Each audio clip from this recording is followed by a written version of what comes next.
আসন্ন বিধানসভা নির্বাচনকে ঘিরে উত্তপ্ত হয়ে উঠছে আমডাঙ্গা কেন্দ্র। আর সেই আবহে মঙ্গলবার মহা মিছিলের ডাক দেন আইএসএফ প্রার্থী বিশ্বজিৎ মাইতি। সকালের পর থেকেই এলাকায় জমতে শুরু করে কর্মী সমর্থকদের ভিড়। স্লোগানে পতাকায় মুখরিত হয়ে ওঠে আমডাঙ্গার রাজপথ। এই মিছিলে উপস্থিত ছিলেন আইএসএফ এর চেয়ারম্যান নওশাদ সিদ্দিকী, যা মিছিলকে আরও রাজনৈতিক গুরুত্ব এনে দেয়। তবে এই মিছিলকে ঘিরে শুরু থেকেই তৈরি হয় বিতর্ক। অভিযোগ, মিছিলের পারমিশন থাকা সত্ত্বেও শেষ মুহূর্তে নানা অজুহাতে বাধা সৃষ্টি করে পুলিশ। প্রশাসনের এই ভূমিকা নিয়ে ক্ষোভে ফেটে পড়েন আইএসএফ এর রাজ্য সভাপতি তথা আমডাঙ্গার প্রার্থী বিশ্বজিৎ মাইতি। তিনি সরাসরি প্রশ্ন তোলেন, নির্বাচনের আগে যদি এইভাবে বিরোধী শক্তিকে আটকে দেওয়া হয় তাহলে গণতন্ত্র কোথায় দাঁড়াবে? নির্বাচন কমিশন ও পুলিশের এই আচরণকে তিনি পক্ষপাতদুষ্ট বলে অভিযোগ করেন।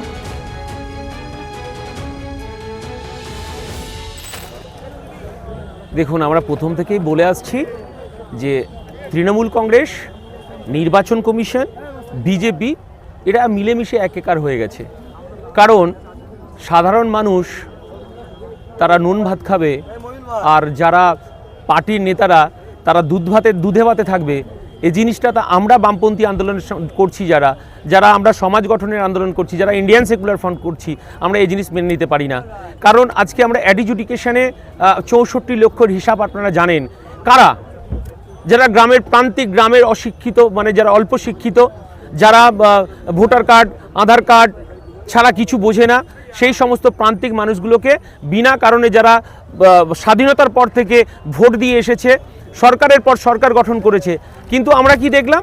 আমরা দেখলাম 2002 সালেও তো এসআইআর হয়েছিল, তখন তো এইরকম হিন্দু মুসলমান এইরকম তো একটা মহামারী আকার ধারণ করেনি। তাহলে আজকে কেন এই মহামারী আকার ধারণ করছে এসআইআর নামক এই মানে একটা মানে কি বলবো প্রোগ্রামকে কেন্দ্র করে সরকার নাজেহাল হয়ে যাচ্ছে, সেই সঙ্গে সঙ্গে সাধারণ মানুষকে নাজেহাল করে দিচ্ছে।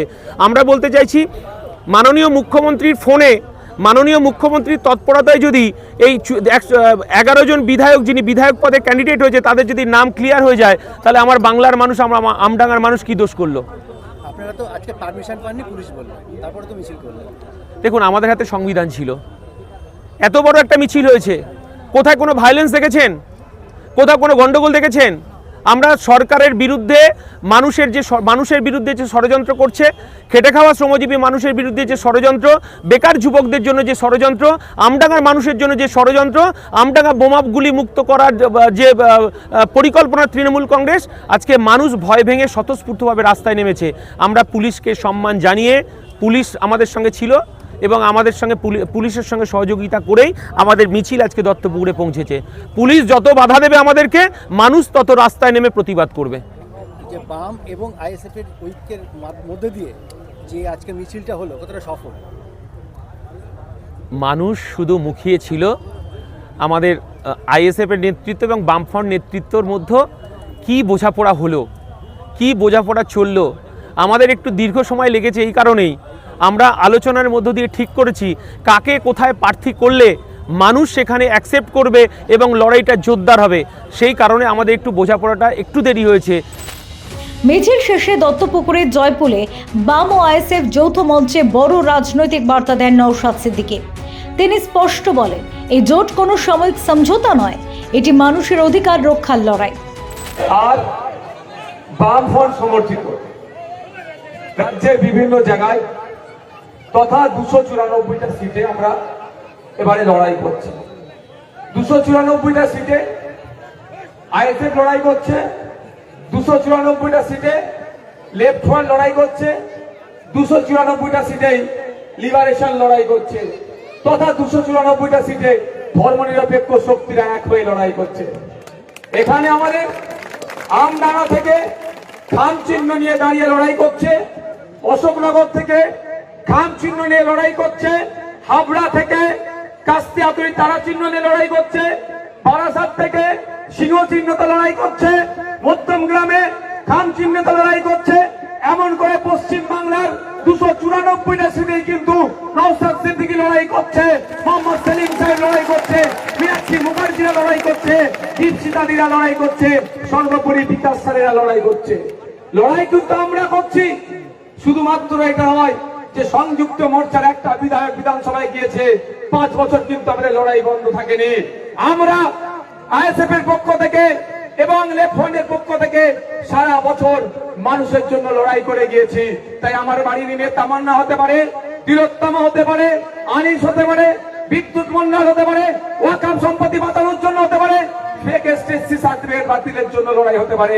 আমি বক্তব্য দীর্ঘায়িত করব না, আপনাদের বলবো আগামী 29 এপ্রিল আসছে দিন, সকাল সকাল জোট বাঁধুন, খাম চিহ্নে ভোট দিয়ে আমডাঙ্গার ঐতিহ্যকে ফিরিয়ে নিয়ে আসুন। বোমমুক্ত আমডাঙ্গা, গুলিমুক্ত আমডাঙ্গা, আমডাঙ্গার সার্বিক উন্নয়নের জন্য বিশ্বজিৎ দাকে আপনারা বিধানসভার মধ্যে পাঠান। হবে তো নাকি? নির্বাচন কমিশন পক্ষপাতিত্ব না করে সুষ্ঠু নির্বাচনের জন্য যদি এই ভোটগুলি করে সেগুলোকে স্বাগত জানাবে। কোনো রাজনৈতিক দলের সুবিধার জন্য যদি ভোটগুলি করা হয় তারা বিরোধী। অভিষেকের অভিযোগ ফর্ম 6 আলাদা করে সিও অফিসে জমা দেওয়া হচ্ছে। কমিশনের মদতে বিজেপি বিহার উত্তরপ্রদেশ থেকে বাইরে থেকে লোক আনছে। এটা সুনিশ্চিত কিভাবে হচ্ছেন অভিষেক এত সুনিশ্চিত? যদি তেনারা অফিসারদের না ট্রান্সফার করে, অফিসারদের না চেঞ্জ করে যদি মামলা করতে যেতে পারে, তাহলে এই বিষয়টা জনসত্য মামলা করছে না কেন? ঠাকুরবাড়িতে দেখা গেল এখন কুমার ঠাকুরের নাম শান্তি ঠাকুরের স্ত্রী তার নাম ঘোষণা করা হয়েছে। ননদ লড়াই আছে। দেখুন, ব্যাপারটা হচ্ছে রাজনীতি হবে, পারিবারিক সম্পর্ক কোথা থেকে আছে, কিন্তু পারিবারিক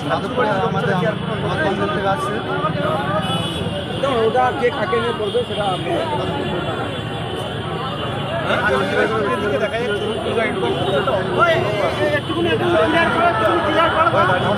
এখানে রবীন্দ্র রহমান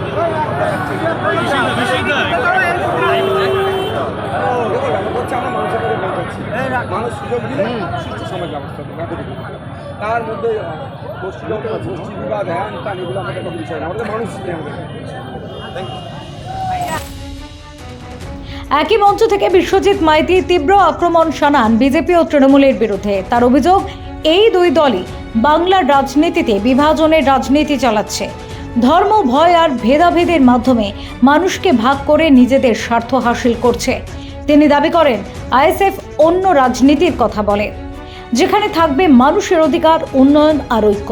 সব মিলিয়ে আমডাঙ্গায় এই মিছিল শুধু একটি রাজনৈতিক কর্মসূচি নয়, এটি হয়ে উঠছে আসন্ন নির্বাচনের আগে শক্তি প্রদর্শন ও রাজনৈতিক অবস্থান স্পষ্ট করার একটি বড় মঞ্চ। এখন দেখার এই লড়াইয়ে আমডাঙ্গার মানুষ কোন দিকে ভরসা রাখে। Bureau report, GI.